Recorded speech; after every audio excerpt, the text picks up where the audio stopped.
Hello everyone, আমি হলাম শুভান্বিতা। আর তোমরা যেটা দেখছো এটা হচ্ছে আমার চ্যানেল শুভান্বিতাস লাইফস্টাইল। হঠাৎ করে ভাবছো সব কিছুই তো চ্যানেলে দিয়ে রেখেছে, হঠাৎ করে আবার পাগলের মতো নিজের ইন্ট্রো দিতে বসলো কেন ব্লগের প্রথমেই? কারণ জানো জানো জানো, একটু ওয়েট করো, জানাচ্ছি। আমি হলাম সেই বিশেষ মানুষ যে তার কাজের প্রতি এতটাই লয়াল যে কিনা 7 মাস আগে বানানো একটি ব্লগ আজ তোমাদের কাছে আমি প্রেজেন্ট করছি। আর ঘুরতে এসেছিলাম বরের কাছে লিলুয়াতে, সেখান থেকে যাচ্ছে এখন বেলুর। তো চলো যাওয়া যাক। তো এসে গেছি আমরা বেলুর মঠের ভেতরে। এইসবে এন্ট্রি করলাম। হ্যাঁ, এইসবে এন্ট্রি করলাম আর পাখির শুধু ডাক দেখো, মানে যত পাখি এখানেই শুনতে থাকে শুধু। ব্লগ আমি কিন্তু যতই 7 মাস পরে ছাড়ি, ব্লগটা যখন বানাই তখন কিন্তু আমি কিন্তু ব্লগে ভালোইভাবে ক্যাদ মেরে নিই। এই যেমন ধরো না মন্দিরে এই যা থুড়ি থুড়ি থুড়ি, বেলুর মঠে ঢোকার আগে এই দেখো না ভালো করে কেমন ক্যাদ মারছি, কারণ ব্লগে তো একটু একটু ক্যাদ মারা তো খুব জরুরি। এই দেখো আমি তো আবার একটু স্টাইল ছাড়া চলি না বাপু। এই দেখো বিভিন্ন রকম করে স্টাইল, কিন্তু এটা হচ্ছে আমার কি স্টাইল বুঝি না, শুধুই ঘুরে যাচ্ছি মঠের আগের দিকে। তো এখন আমরা বেলুর মঠে পুরো ভেতরে ঢুকে গেছি। আর বেলুর মঠে মানে মন্দিরের ভেতরে গিয়েছিলাম এখন সন্ধ্যা আরতির সময়। একটুক্ষণ দাঁড়িয়েছিলাম, চলে এসেছি আর বসিনি, কারণ ভিড় আছে ভেতরটা, বসেও কোনো লাভ হবে না, দেখতে পারবো না, মানে পেছনের দিকে থাকবে। এখন ভাবছি একটু ঘুরে ঘুরে দেখবো আর একটু গঙ্গার সাইডের দিকে যাবো। চলো এখন যাবো পেছনে মন্দির। তো এখন যাব গঙ্গার দিকে, আর বলছি গঙ্গার দিকে হয়তো যেতে দেবে না, দেখা যাচ্ছে যা হবে তাই। পেছনে মন্দিরটা একটু ভালো লাগছে, ভালো লাগছে। এই যা কান ধরছি, তোমরা আবার পাপ দিও না বাপু। আমি না 7 মাস আগে এই ব্লগটি বানিয়েছিলাম, তো তাই ভুলে গিয়েছিলাম যে আমি মন্দির থেকে মানে আশ্রমের ভেতর থেকে বেরিয়ে এসে আমি আবার ওই সব স্টাইল মারছিলাম, কিন্তু তোমাদের বলে বসেছি মন্দিরে ঢোকার আগেই। তো একটু আমি কিন্তু কান ধরে নিচ্ছি, আমার কানটা কিন্তু মুলেও নিলাম, কিন্তু এই দেখো আবার কিন্তু শুরু করে দিয়েছি আমার স্টাইল দেওয়ার। তখন থেকে দেখছি যখনই আমি ভিডিওটি এডিট করছি তখন থেকে কারেন্টটা শুধু যাচ্ছে আর আসছে। না, তো এই যে গঙ্গা সাইডে এসেও ঢুকতে দেয়নি, আমার তেমন একটা বসার কোনো ইচ্ছে ছিল না সত্যি কথা। তো আমাকে বলছে দক্ষিণেশ্বর যাবি বোটে করে, আমি বলি না, আমার জলে আমার ভয় আছে বাবা। আমার এমনিতে মানে জলে ভয় বলতে কি, বোটে টোটে গেলে আমার চাপলেই ভয় লাগে।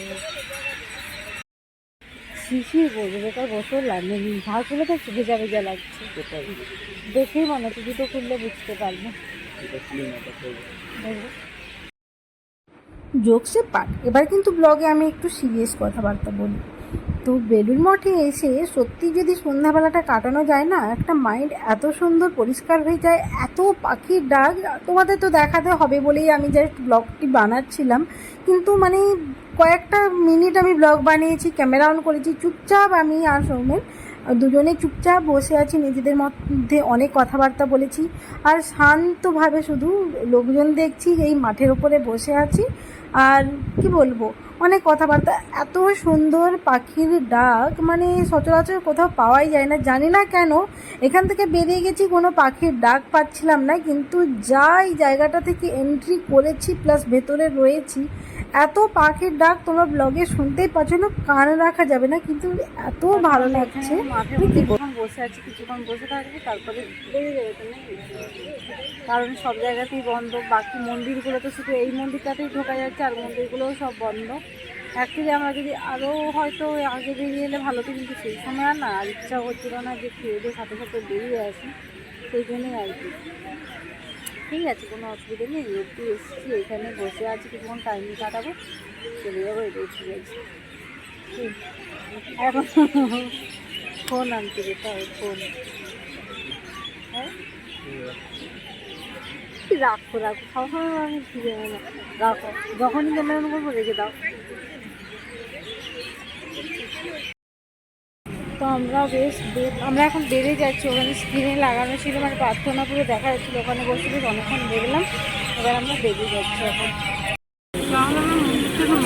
বেরিয়ে সাইডে পাবি একটা দোকান আছে, এখানে পাবি চাটটা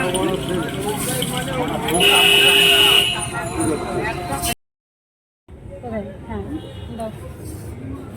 ফোন নিতে এসেছি, ফোন ঠিক হয়ে গেছে, এখন এই যে এখান থেকে সিনেমা নিয়েছি।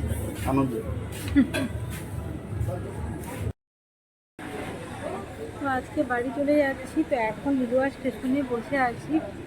ভীষণই তাড়াহুড়োর মধ্যে বেরিয়েছি, কারণ হাওড়াতে 3:55 আমাদের ট্রেন আছে, ওটা এখন ধরতে পারি কিনা, যদিও বেলুড়ে এখন ট্রেন এসে গেছে, বেলুড়ে আছে ট্রেন, তো হ্যাঁ হ্যাঁ ধরতে পারি কিনা, ওটার জন্যই আরও তাড়াহুড়ো করে বেড়ানো, ঝাঁ করে খেয়ে টেয়ে দিয়ে বেরিয়েছি আর কি। এই বাড়ি কিন্তু অনেক দিন আগেই এসে গেছি জানো, এটা কিন্তু একটা অন্য ব্লগ ছিল, ভাবলাম বাবু ছেড়ে দিই অত সব, এটা কিন্তু কোনো একটা কিছু ইন্ট্রো নিচ্ছিলাম আমি, এর সাথে বাবু অ্যাড করে দিয়েছি। তার কারণ হচ্ছে যে এত ব্লগ করেছি, শুধু আমার ফোনে ভর্তি হয়ে পড়ে আছে ফোন মেমোরি বলে, আমি এবার গেলাম তাই ভাবলাম যে ফোন মেমোরি থেকে কিছুটা ক্লিয়ার করতে হবে, তো তাই ভাবলাম একসাথে জুড়ে দিচ্ছি। তোমরা কিন্তু তোমাদের বাবু দেখা নেই কথা, তোমরা এন্টারটেন হও। দেখো এই হচ্ছে এখন আমি রেডি হয়ে গেছি আমার পাড়ার একজন ননদের মানে কি বলে বিয়েতে, তো সেই কারণে হ্যাঁ এখন এটা কিন্তু আমার বিয়ের সাজ না, এটা হচ্ছে বিয়ের দিন সকালে, তো ওদের বাড়িতে সকাল থেকে খাওয়া দাওয়ার জন্য নেমন্ত্রণ ছিল, সেই জন্য সেখানে যাওয়ার জন্য একটা সিম্পলভাবে রেডি হয়ে নিয়েছি। অবশ্যই কিন্তু কমেন্ট করে জানাবে যে কেমন লাগছে। ডাইরেক্ট কিন্তু জিন্স টপ থেকে এসে গেছি একদম আমি শাড়ি ভারতীয় নারীতে, হ্যাঁ। তো কিন্তু অবশ্যই কমেন্ট করে জানাবে কেমন লাগছে। আর এই যে দেখাচ্ছি এটা কিন্তু আমার বৃদ্ধি যে হয়েছিল মানে নান্নিমুখ যে হয়েছিল, নান্নিমুখের ব্লাউজটা পরে নিয়েছি। আর এই হচ্ছে একটা পার্লের একটা লকেট দেওয়া, গোল্ড লকেট কিন্তু দেওয়া একটা হার পরে নিয়েছি, টুকি পরে নিয়েছি। আর যে কী সব বলছি না আমি বুঝতে পারছি না, তোমরা না শুনে নাও কি বল। আর অনেক জিনিস না আমার অ্যাক্সিডেন্ট, অনেক জিনিস আমার ছাদে মেলা আছে, আর আস্তে আস্তে রোদ গড়ে গেছে, ব্ল্যাঙ্কেট বালিশ ওইগুলো দেখো না, এইখানটা পুরো একদম, এখনও বেড কভার আমি পাতিনি। আর একটা আজকে নতুন বেড কভার বের করেছি, এই যে এটা আজকে পাতবো ভাবছি।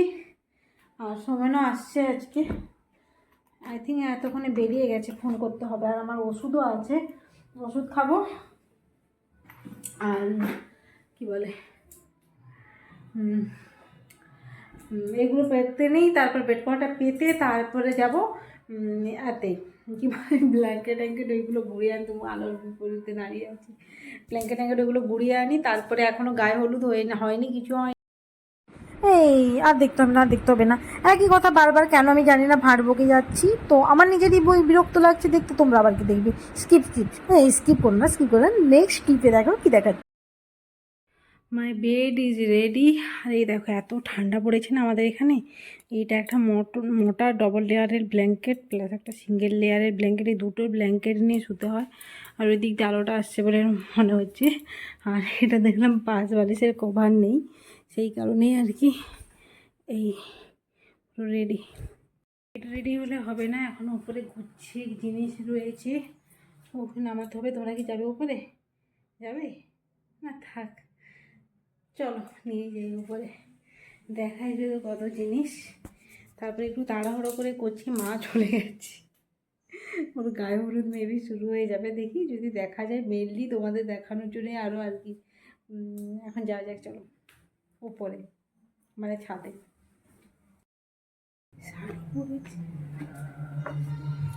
শাড়ি পরে ছাদে ওঠে,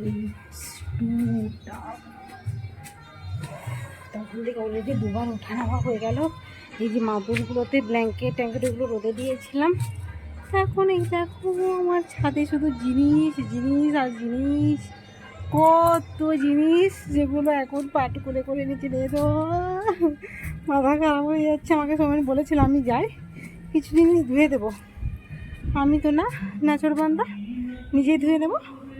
তো এই যে গোটা ছাদ, এই ছাদটা তো গোটা ভর্তি জিনিস, ওই পাশের দিকে ছাদের ব্ল্যাঙ্কেটগুলো দিয়েছিলাম আর কি। ঝটপট করে ঘুরিয়ে নিই, ওটা দেখাচ্ছি না তোমাদের, ঝটপট করে ঘুরিয়ে নিই, ওটা তোমাদের দেখাচ্ছি না।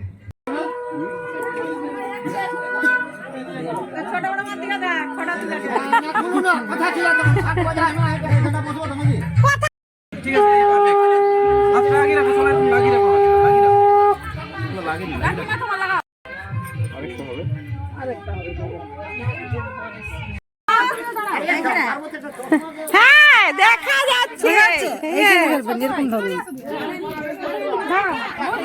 আরে ওইদিকে ক্যামেরা,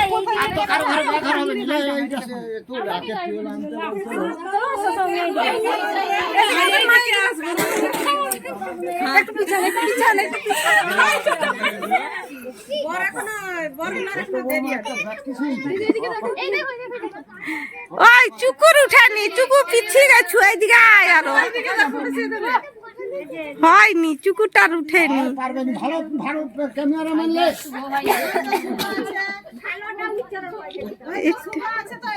জিপ বার করা সকালে। আমি হলাম শান্তশিষ্ট এক ল্যাজ বিশিষ্ট। এই না না না না, আমি কিন্তু ল্যাজ বিশিষ্ট না, শান্তশিষ্ট পতিব্রতা এক পত্নী। তাই তো বর আসছে ডিউটি থেকে, কেন ভাবলাম হেঁটে হেঁটে আসবে। আমি এতটাই পতিব্রত এক নারী যে আমি আমার বরকে সাইকেল নিয়ে চলে গেলাম সিধা আনতে গিয়ে দেখো বর আমাকে চাপে চাপে নিয়ে যাচ্ছে। বর বলল, তুই সাইকেলটা না এনে আমার যে আর সাইকেলটা এনে আমার আরও উপকারের বদলে অপকার করে দিবি। কেন যে সাইকেলটা আনতে গেলি, এর থেকে তোকে বাপু টানার থেকে আমার হেঁটে যাওয়াটা বেশ ভালোই ছিল। চলে আসবো তখন, একটু যাচ্ছি ধামতোড়। হ্যাঁ এসে গেছি ধামতোড় থেকে, নিজের বাড়ি থেকে। তো এবারে যাব রেডি হতে, কারণ যেতে তো হবে আবার বিয়ে বাড়ি, তাই না? তো চলো এখন রেডি হওয়া যাক। আর আমার এই এতদিনে 7 মাস আগে বানানো ব্লগটি যদি ভালো লেগে থাকে অবশ্যই লাইক কমেন্ট শেয়ার সাবস্ক্রাইব করে দিও। দেখা হচ্ছে তোমাদের সাথে বিয়েতে কেমন লুক দিলাম নেক্সট ব্লগে। সেটা কিন্তু 7 মাস পরে আসবে না, আসবে এই কিছুদিনের মধ্যে, কিন্তু কবে তার গ্যারান্টি